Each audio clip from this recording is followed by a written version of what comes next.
Մինչև 2015 թվականը 60,000 տնտեսվարողներ ստիպված կլինեն ձեռք բերել նոր հսկիչ դրամարկղային մեքենաներ։ Նոր ՀԴՄ-ներից յուրաքանչյուրի արժեքը հասնում է մինչև 180,000 դրամի։ Պետեկամուտների նախագահ Գագիկ Խաչատրյանի խոսքերով, գործող ՀԴՄ-ներն այլևս չեն համապատասխանում ժամանակի պահանջներին։ Հնարավորություն է ընձեռվել բիզնեսին եւ դա վկայում են տվյալները, ծրագրային միջամտություններ են անում, որը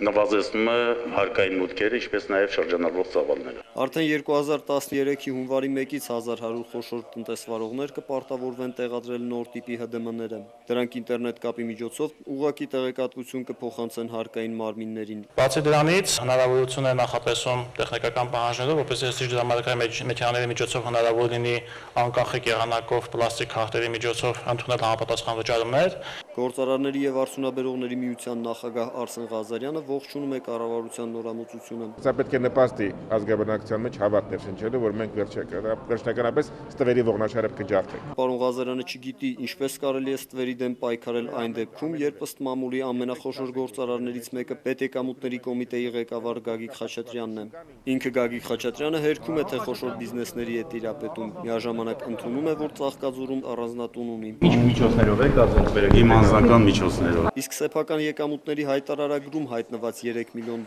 ծագումը պարզաբանում է այսպես. Այ որ դուք գնաք նայեք հայտարարագիրը, երբ որ ես ներկայացնեմ, կգտնեք որտեղից։